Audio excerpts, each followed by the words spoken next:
Now, what has happened, what is being witnessed in Kenya is a total, it's not even an illegality, but it is a total violation of the constitution of this country.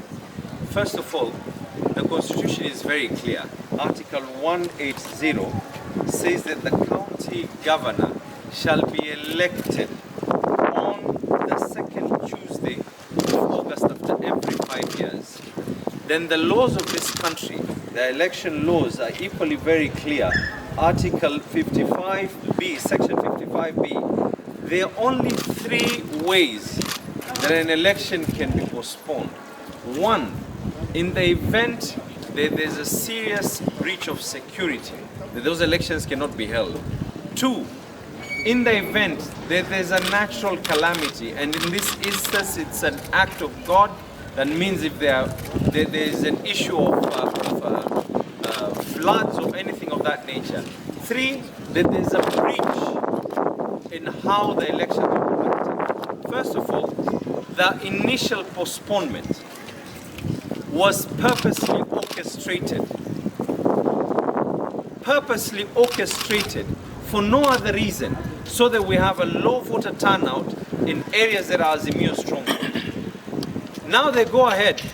I don't know what act they're using, but the so-called chairperson, who I insist these are grounds for that person to be removed from office, they go ahead and they now call this election a by-election. A by-election in law is in an instance where a sitting person of that office has been impeached, a person who is in that particular office has died, has resigned. In that instance, then yes, there's going to be a by-election. The election that were illegally and unconstitutionally postponed, and right now again, they're claiming that they have to be postponed at a date for them to be announced yet again. These are not a by-election. These are part of the general election. This is the worst chair of a commission that this country has ever seen. The worst. And let me tell you now what the repercussions are going to be for the people of Mombasa and Kakamega as well. We're now expecting development in this county to be delayed because of an individual choice. The act, the election act that governs, that the IBC follows, is very, very clear that such decisions need to be done in a situation where they have a majority quorum. This was not done by anyone else except an individual, Chibukati. And now what we are telling them, we know what their plans are. Our opponents have been busy chest thumping, that they insist people to be changed, people to be removed, and everything else. Remove anyone that you want to remove, but we are going to court to ensure that the people of Mombasa are not going to be denied their right, constitutional right to have a representation as a person who is heading the county government of Mombasa. We are going and we are demanding that not only are we going to demand that for elections to be held on Tuesday as stipulated, but then even thereafter, we're demanding an answer as to why the elections were cancelled in the first place and why they were trying to do this again. This is nothing else except outright, that they're trying to figure out ways on how they're going to manipulate these elections in Mombasa. Mukiona Tumelala, my friend, think twice. We will guard our votes, and we want and we insist. Musitubebe kifala. You will not. There are laws in this country. There are people who fought for the right and how this constitution should be in this country. And we're not going to allow an individual to violate and rape the constitution of this country, shred it into pieces. This is utter stupidity. With what? We are going to court. We are going to court.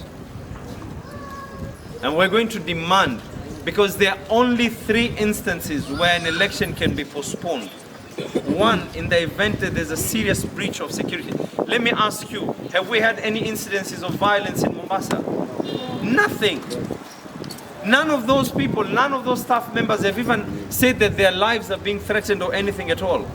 Do we have any natural calamity that has happened in Mombasa? Do we have any breach that has actually gone to show that there's been a malpractice? The law is actually very, very clear as well. Sheria iko wazi. Hawezi tu kuinuka na kuamua kwa leo tunapiga kura, kisha ni vipi wenzetu wanajua mapema zaidi ya kwa kura zitakuwa zinabadilishwa. Ile ya kwanza mbeleni, wenzetu walikuwa katika mstari wa mbele ya kwa tunajua kura itabadilishwa baada ya wiki 2 kabla hata OCO hajatoa amri hiyo. Hii nyingine wanainuka na kuanza kuamua tu, no consultation, nothing. Nyinyi mnawachukulia vipi watu wa Mombasa na watu wa Kakamega?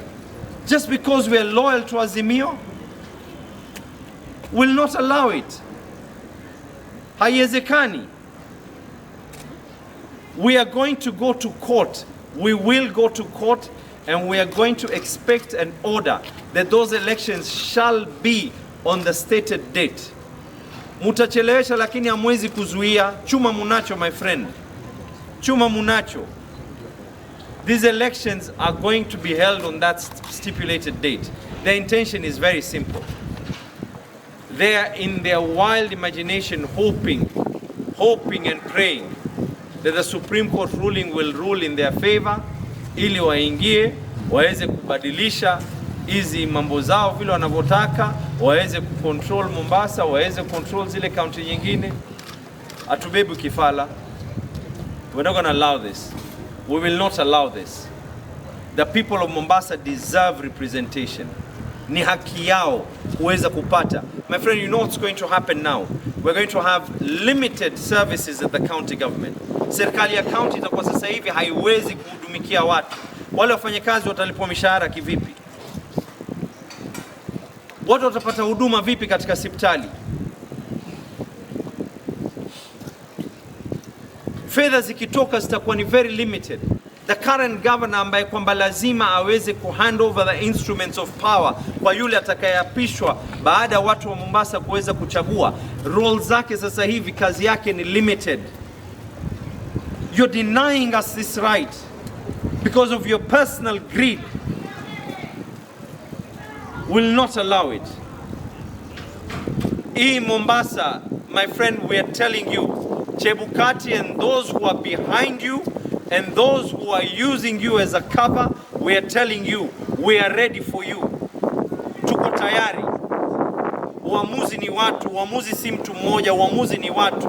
Kuna watu waliopigania hii katiba ili tusiwe na mambo kama haya. There was a time when it was only one voice aweze kutangaza ya kwa election ni lini. Katiba ilibadilika, watu walimwagika damu, watu walitoa jasho lao, hii katiba ikawekwa, akiwemo ni Raila Amolo Odinga. We will not allow you to violate it.